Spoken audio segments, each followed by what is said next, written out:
അത് UDF India മുഴുവൻ മത്സരിക്കുന്നുണ്ടോ? 4 സ്റ്റേറ്റിൽ, പല പല സംസ്ഥാനങ്ങളിൽ പല സാഹചര്യമല്ലേ.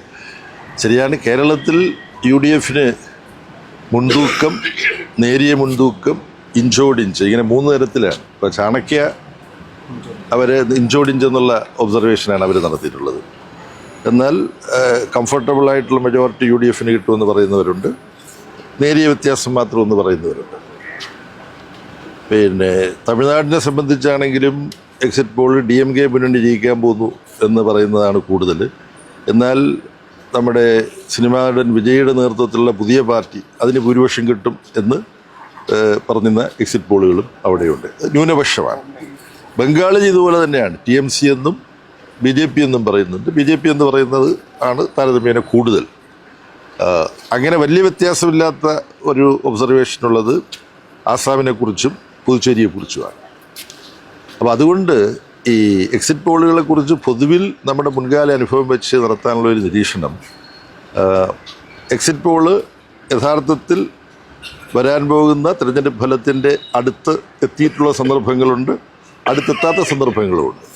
ഇപ്പം കേരളത്തിലുള്ളവർക്ക് പെട്ടെന്ന് ഓർക്കാൻ കഴിയുന്നത് 5 വർഷം മുമ്പ് നടന്ന എക്സിറ്റ് പോളുകളാണ്. അതിൽ ഇടതുപക്ഷ ജനാധിപത്യ മുന്നണി ജയിക്കില്ല, തുടർഭരണം ഉണ്ടാവില്ല എന്നുള്ള തരത്തിലുള്ള എക്സിറ്റ് പോളുകളിൽ ന്യൂനപക്ഷം വന്നിരുന്നു. പക്ഷേ ഭൂരിപക്ഷം LDFന് അനുകൂലമായ അന്തരീക്ഷമാണെന്നായിരുന്നു 5 വർഷം മുമ്പ് വന്നത്. പക്ഷെ അവരൊക്കെ 80-85 എന്നുള്ള റേഞ്ചിലാണ് LDFിൻ്റെ വിജയസാധ്യത, LDFന് 140 കിട്ടാൻ പോകുന്ന സീറ്റുകൾ എന്ന തലത്തിൽ പറഞ്ഞത്. 80 തൊട്ട് 85 വരെയാണ് പൊതുവിലും. അവസാനം വന്നതോ 99ആണ്. അപ്പോൾ 85 മാർക്കായിട്ടെടുത്താൽ പോലും 14 സീറ്റ് കൂടുതൽ പ്രവചിച്ചതിനേക്കാൾ LDFന് കിട്ടി. ഇത്തവണ മിക്കവാറും കേരളത്തെ സംബന്ധിച്ച് എക്സിറ്റ് പോളുകളിലെല്ലാം 9-ൻ്റെയും 8-ൻ്റെയും 5-ൻ്റെയും 4-ൻ്റെയും ഒക്കെ വ്യത്യാസമാണ്. അപ്പോൾ അതുകൊണ്ട് ഈ കണ്ടതിൽ നിന്ന് വ്യത്യസ്തമായ ഒരു ഫലം ഉണ്ടാകും. ഇടതുപക്ഷ ജനാധിപത്യ മുന്നണിക്ക് അനുകൂലമായ വിധി ആവും എന്ന ഞങ്ങളുടെ LDFൻ്റെ പ്രവർത്തകരുടെ വിചാരത്തിൽ ഉറച്ചു നിൽക്കുകയാണ്. 2 ദിവസം പിന്നെ ഇതിനെക്കുറിച്ച് ഒരുപാട് ഊഹാപോഹിപ്പ് നടത്തുന്നതിന് ഞാൻ യാതൊരു പ്രാധാന്യവും കൽപ്പിക്കുന്നില്ല. 4-ാം തീയതി അറിയാൻ പോവുകയാണ്. എക്സിറ്റ് ഫലം എത്രത്തോളം യഥാർത്ഥ ജനവിധിക്ക് അടുത്തെത്തും എന്നുള്ളത് അക്കാഡമിക്കായിട്ട് നമുക്കിനി പരിശോധിക്കാം. അത്രമാത്രമാണ് അതിനെക്കുറിച്ച് എനിക്ക് പറയാനുള്ളത്. ഇവിടെ ഇതുമായി ബന്ധപ്പെട്ട് പറയാനുള്ളൊരു പ്രധാനപ്പെട്ട കാര്യം, ബംഗാളിലെ തെരഞ്ഞെടുപ്പ് പ്രക്രിയയെ മുഴുവൻ മിസ്റ്റർ ഗാനേഷ് കുമാറിൻ്റെ നേതൃത്വത്തിലുള്ള തെരഞ്ഞെടുപ്പ് കമ്മീഷനും മോഡിയും അമിത്ഷായും ചേർന്നിട്ടുള്ള യൂണിയൻ ഭരണവും ഒരു പരിധിവരെ തൃണമൂലിൻ്റെ നേതൃത്വത്തിലുള്ള മമതാ ബാനർജിയുടെ നേതൃത്വത്തിലുള്ള അവിടുത്തെ ഗവൺമെൻറ്റും കൂടെ ചേർന്ന് ആഭാസകരമായ വിധത്തിൽ വലിയൊരു പരിധിവരെ ജനാധിപത്യ വിരുദ്ധമാക്കിയിരിക്കുകയാണ്. അവിടെ ഇടതുപക്ഷ മുന്നണി വളരെ ശക്തമായൊരു തിരിച്ചുവരവിൻ്റെ അന്തരീക്ഷം സൃഷ്ടിച്ചിട്ടുണ്ട്. അത് എത്രത്തോളം വോട്ടിൽ പ്രതിഫലിക്കും, സീറ്റിൽ പ്രതിഫലിക്കും എന്നുള്ളത് കണ്ടറിയേണ്ടതാണ്. പക്ഷേ അവിടെ ABP എന്ന് പറയുന്ന വളരെ പ്രസിദ്ധമായ പത്രശൃംഖലയുണ്ട്, അമൃത ബസാർ പത്രിക ഗ്രൂപ്പ്. അതിൻ്റെ മലയാളിയായിട്ടുള്ള വളരെ സീനിയറായിട്ടുള്ള ഒരു ലേഖകൻ എന്നോട് പറഞ്ഞു, ഗ്രാമപ്രദേശങ്ങളിൽ പോയപ്പോൾ അവിടെ പട്ടാള വാഴ്ചയാണ്. മോഡിയും അമിത്ഷായും കൂടെ ഇറക്കിയിട്ടുള്ള പട്ടാളവും കേന്ദ്ര റിസർവ് പോലീസും ഏതാണ്ട് ഗ്രാമീണരെ ഭയപ്പെടുത്തുന്ന സ്ഥിതിവിശേഷമാണ്.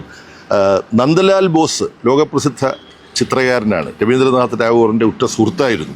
അദ്ദേഹത്തിൻ്റെ പേരക്കുട്ടികൾ വോട്ടർമാരാണ്, പക്ഷെ അവർക്ക് വോട്ട് ചെയ്യാൻ പറ്റില്ല എന്നുള്ള സ്ഥിതിവിശേഷം ഉണ്ടായി. വലിയ ഇടപെടലുകൾക്ക് ശേഷമാണ് ഈ ട്രിബ്യൂണലൊക്കെ വന്നല്ലോ, ആ ട്രിബ്യൂണൽ ഇവർക്ക് വോട്ട് ചെയ്യാനുള്ള അവകാശം പ്രഖ്യാപിച്ചു. പക്ഷേ ഇലക്ടറൽ ഓഫീസർ വോട്ട് ചെയ്യാൻ അനുവാദം കൊടുക്കില്ല എന്ന് പറഞ്ഞു. CPMൻ്റെ ജില്ലാ സെക്രട്ടറിയും മറ്റാളിലും ഇടപെട്ട് വലിയ രംഗങ്ങളുണ്ടായതിനു ശേഷമാണ് വൈകിട്ട് 5 മണിക്ക് വോട്ട് ചെയ്യാൻ കഴിഞ്ഞത്. തെരഞ്ഞെടുപ്പ് ഡ്യൂട്ടിയിലിരുന്ന ബംഗാളിലെ ഉദ്യോഗസ്ഥർ, പക്ഷെ അവർക്ക് വോട്ടില്ല. ഞാനവിടെ കൽക്കട്ടയിലുണ്ടായിരുന്നപ്പോൾ ഓരോ ദിവസവും പത്രങ്ങളിൽ മുൻപേജിൽ റിപ്പോർട്ട് വരികയാണ്. അപ്പോൾ ഈ തെരഞ്ഞെടുപ്പ് കമ്മീഷൻ എന്ന് പറയുന്നത് യൂണിയൻ ഗവൺമെൻറ്റിൻ്റെ മോഡിയുടെയും അമിത്ഷായുടെയും ഉദ്യോഗസ്ഥനെ പോലെ പക്ഷം പിടിച്ചാണ് പൊതുവിൽ പലയിടത്തും പെരുമാറിയിട്ടുള്ളത്. ബീഹാറിലതുണ്ടായിരുന്നു. ഏറ്റവും വൃത്തികെട്ട രൂപത്തിൽ അത് ബംഗാളിലും ആസാമിലുമാണ് ഇപ്പോൾ പ്രവർത്തിച്ചിട്ടുള്ളത്. ഇതൊരു വലിയ പ്രശ്നമായിട്ട് തുടർന്നുള്ള നാളുകളിൽ പ്രതിപക്ഷത്തിന് ഏറ്റെടുക്കേണ്ടി വരും.